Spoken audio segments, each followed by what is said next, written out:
The NBA draft is upon us, one of the most exciting times during the NBA calendar. There are a lot of rumors going on right now, and in a couple of days, we will find out what happens and who lands where. In this video, guys, I want to talk about the Toronto Raptors and what they should do. My voice is still not 100%, FYI, damn summer cold, but I'm hoping by Thursday I'll be all good to go because my plan is to live stream the lottery portion of the draft and live react to what the Raptors do. Before we continue, guys, hit a like on the video. It does help at a time. Please subscribe to the channel for more Raptors and NBA content. It's going to be a busy offseason for sure. We got the huge news of the Suns trading for Bradley Beal, and that is only going to be the beginning of what should be a wild offseason. The NBA offseason is unmatched. Okay, so the Toronto Raptors, as of right now, have the number 13th pick in the draft.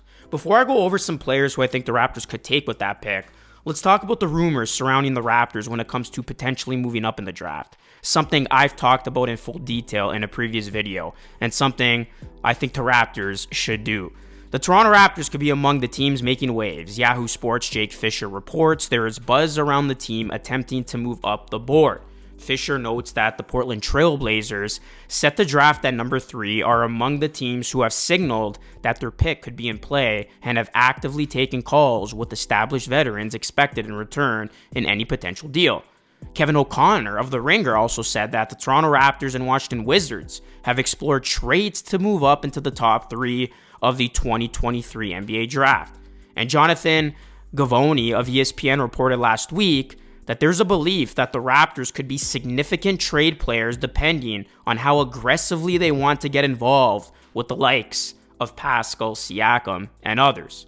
Now, I've expressed that I'm a big fan of the idea of trading Pascal Siakam to Portland for the 3rd pick for a chance to select Scoot Henderson, who has been projected to go number 3 on many mock drafts.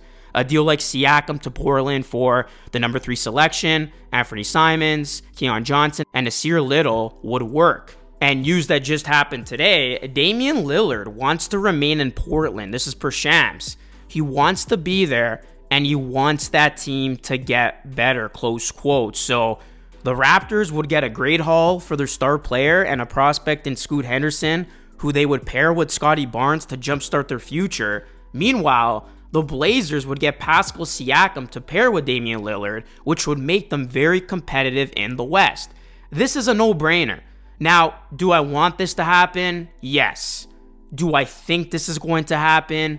Unfortunately, no. And I wouldn't be surprised if after all of this, the Raptors don't do anything crazy on draft day. We know how much this front office is invested in these players. And the other part of it could be the Blazers' reluctancy to trading the number 3 pick, as this report had just come out that the Blazers have discussed the possibility of trading for OG Anunoby or Pascal Siakam, but remain uninterested in dealing the number 3 pick. This is per Sports Illustrated's Chris Mannix. And if this is in fact true, the Blazers are just done if they're really not going to try to trade for a star player and pair him next to Damian Lillard. So we're just going to have to see how this one plays out. Besides all that, Bobby Webster indicated that the Raptors are hoping to resign Fred VanVleet, Jakob Poeltl, and Gary Trent Jr.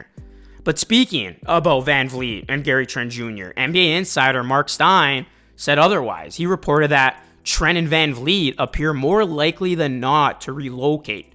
And Fred VanVleet has already opted out of his contract, and VanVleet is expected to command $30+ million annually, according to NBA executives. This is via Michael Soto. The Raptors bringing back Fred for $30+ million per season would be a disaster, a true setback for them. And Gary Trent Jr. may also leave. So in some quarters, it's believed Toronto will lose both guards, creating a huge hole in the team's backcourt. So let's just say the Raptors don't make a big blockbuster trade. They don't get the 3rd pick. They will still have this year's number 13th pick in the draft. So who could the Raptors take with this pick? Well, they can go in a couple different options. One player they could take is Keontae George from Baylor. He would be a great pick for the Raptors, as George is a prolific backcourt scorer and creator. George averaged 15.3 points per game. He took the tough shots, showed an ability to be clutch, and showed deep range on his outside shooting. Another player the Raptors could take is Wallace from Kentucky.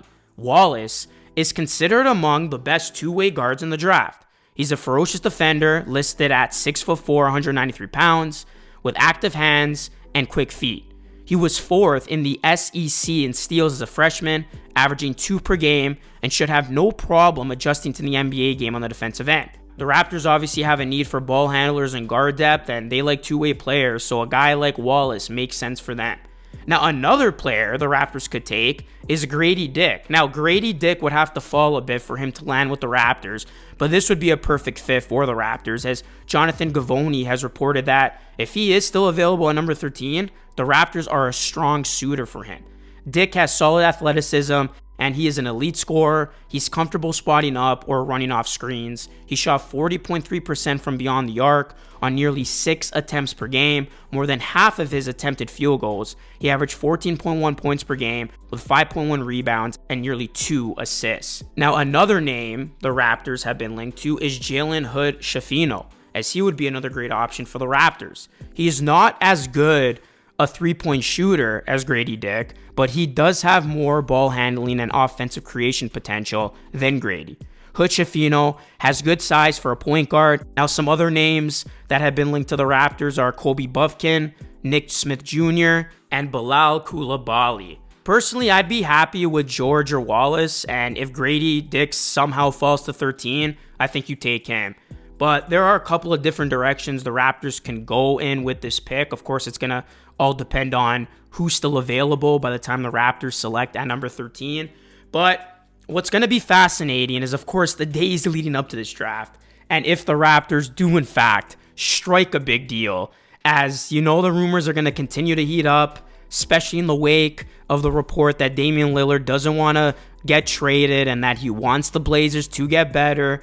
I mean, what better way to accommodate that if you're the Blazers by trying to trade for an all-NBA guy like Pascal Siakam? So, yeah, this is probably going to be a very crazy week leading up to the draft, but we will see if any craziness goes down.